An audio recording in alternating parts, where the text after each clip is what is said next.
What's a crisis look like for a PR firm? A crisis is something that imperils a company's personnel, its facilities, its operations, its ability to operate, or its reputation. And all of those are things that businesses and organizations encounter every day.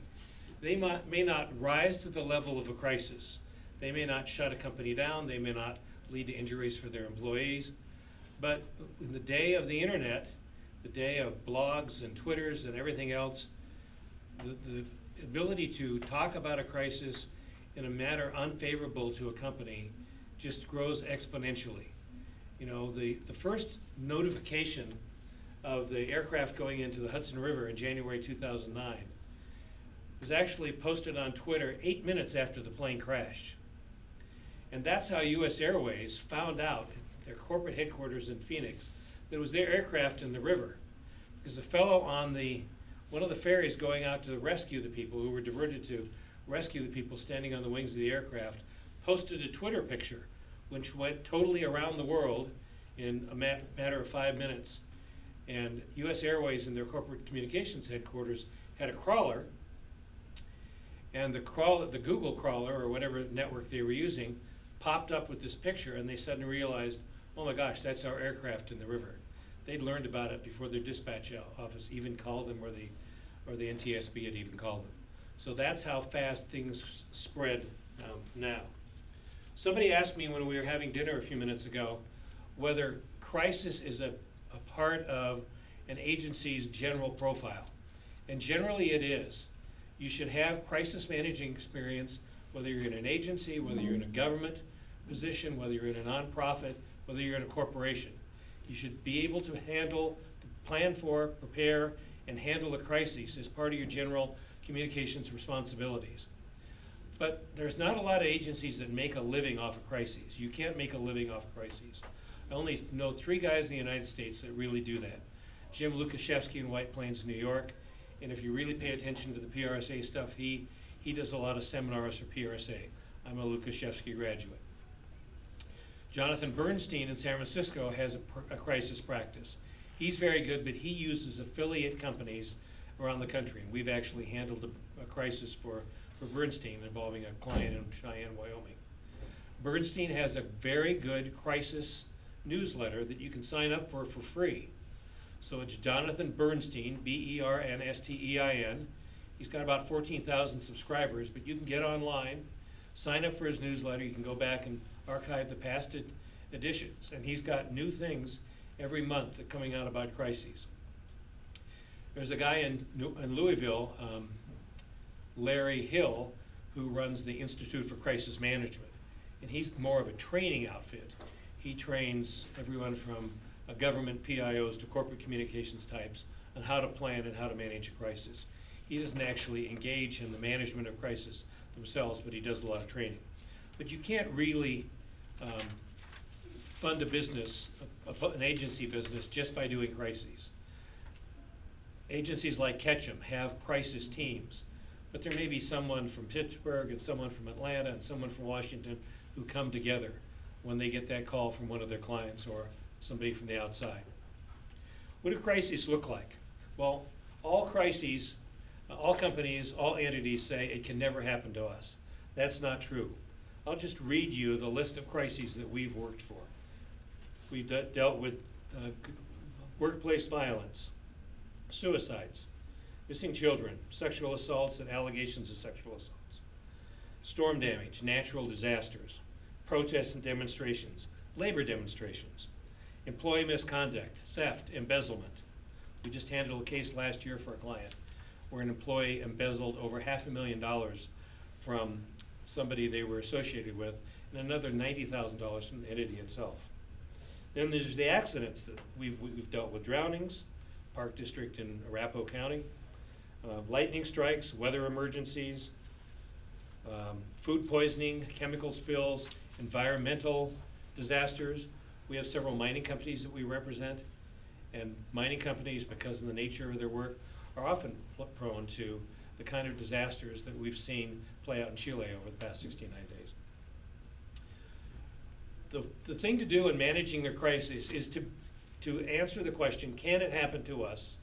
And be prepared to answer that question. Yes, it can happen to you, and how do you prepare? You need to sit down with the management of your organization, the management of your client, and talk through the various scenarios so that you know how to get through the entire crisis situation.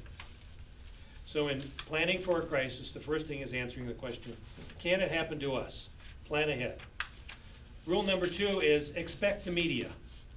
The days of being able to do this in the dark are over. There were 100 cameras at that Chilean mine disaster. So you can't do anything a vacuum anymore. You can't do anything hiding under a paper bag. When you least want the media, they will be there the first. How many of you are old enough to remember the Colo mine tragedy of 10 years ago, April 22nd? Why did Columbine achieve such intense media scrutiny other than the incident itself? Why were there cameras there and satellite trucks within an hour? Anybody know the answer? The day of Columbine, the media was camped out in Boulder at the Justice Center on Canyon, waiting for a news conference for the district attorney, Alex Hunter, discussing the John Benet Ramsey case. And Hunter was going to make some announcement about the progress of the John Benet Ramsey homicide. Didn't come down, and they were sitting there waiting. The word of the Columbine shooting came in, and they streamed down 36 and streamed down Wadsworth, and were all camped out outside Columbine and in the park, Clement Park, within an hour after the incident. That's why it achieved such nationwide prominence in such a short time, because they had the resources available and they were able to get a signal up, and what could have taken 6 or 8 hours to develop actually developed nationwide within an hour. So when you least want the media, they're going to be there right in the front row. Deal with what you know. Stick with the facts. As you're starting to develop a scenario for what's going on, or there's a crisis unfolding, you can't make it up as you go along. You just stick with the facts. We actually pass out to our clients, and in the books that we do for them, an entire form so that they can pull out the first 2 pages of their crisis plan and at least have all the information in one place that they can then email around or fax around. Nobody uses fax anymore. They can email around to all the decision makers in the company, and they're all proceeding from the same basis of information. So you've got to start with the basic facts so that everyone has the same amount of information and it's all gathered at the same time. When we go through crisis exercises, and we used to represent Frontier Airlines until they went to using a national firm that does their crisis response, we used to go in on their crisis exercise and literally put the facts on the board so everyone had the same point of perspective as they were starting to talk about it. Cooperate. Cooperate with regulators, emergency providers, the local governments, the state government, even if you really don't want to, because it will go a long way towards building your credibility if in fact you are cooperating with the people who are managing the crisis alongside of you. That means in your crisis plan you need to, say if you're representing a mining company, someone needs to make the requisite notifications to the mining regulators within the time frame. You need to know what that time frame is. You need to know whether your permit requires that you advise the state within 2 hours, or you advise MSHA, the Mining Safety Administration, within an hour, or you need to advise the downstream users of the water that comes out of your treatment plant within an hour. So you've got to have all that lined up. Who do we need to be talking to? Who do we need to be cooperating with? As part of that planning, when you're doing tabletop exercises, when you're talking through who's got the responsibility for this, all those people should be at the table. We represent a mining company in Colorado, a big gold mining company, and we were actually in a tabletop exercise with them about 3 years ago. They do it about every April or May. Sometimes they do it at the mine, sometimes they do it at their corporate headquarters. We had built the scenarios, we were walking through them one afternoon. The president of the company was actually leading the exercise. And about 90 minutes into the exercise, he threw up his hands and said, "Folks, we're stopping this and not going to revisit it for 3 weeks. We've left too many holes uncovered here. We're not paying attention to our own plan. We're not filling in all the blanks that we're supposed to. Go back and resolve your issues here. Where can we get helicopters? Where can we get air compressors? How do we notify the county that we're operating in, and the downstream counties, and then come back and do it in 3 weeks? And he just blew up the exercise right then. And then when they gathered in 3 weeks again to go through it again, they had all those answers. Because nobody had looked at their crisis plan for a year. And when it came time to how are we going to resolve this, nobody had the answers. They hadn't even looked at it or thought about it. We represent another big mining company, and this one I can talk about. Freeport-McMoRan. It's the largest copper mining company in the world. And they're based in Phoenix. It's the old Phelps Dodge. So Freeport bought Phelps Dodge for $26 billion about 4 years ago. And we've done a lot of Freeport stuff. Freeport owns the Climax molybdenum mine up in Leadville and the Henderson mine at Empire, the largest producers of molybdenum in the free world. We went to their mine in Sierra Rita in, hey Prof, in south of Tucson about 3 years ago, and they literally shut down the mining operation for one morning while we went through a tabletop. And the more exercises we threw onto them, the more issues in the scenario, they discovered that there were things that they hadn't covered. So they were able, with all the executives sitting around the table, to say, gee, we need to move this shift up, and we need to think about where to get an auxiliary power supply, and we need to know how to access the county's reverse 911 dialing. And they take it very seriously. I mean, this is a copper mine that produces probably 3,000 to 5,000 tons of copper every week. And they were the people who were really responsible for keeping that operation going. And they took it so seriously, they made assignments right there about what needed to be filled out.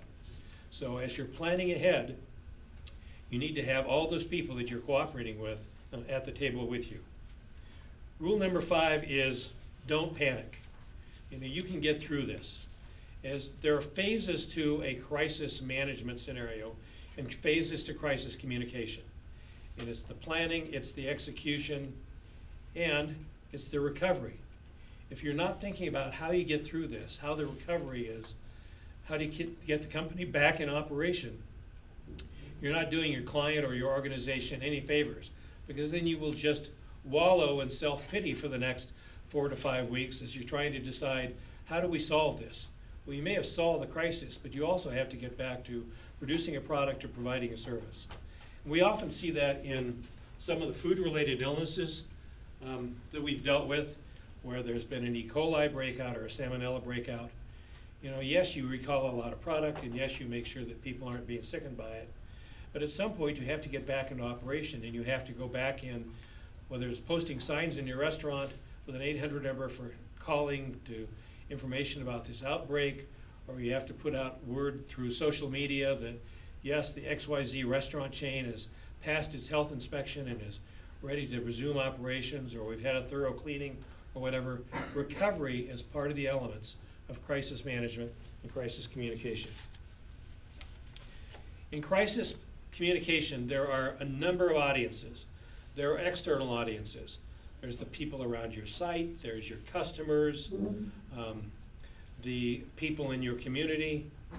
And then there are internal audiences as well, your employees, your shareholders, and the people who can make an influence much more effective in dealing with those people through social media.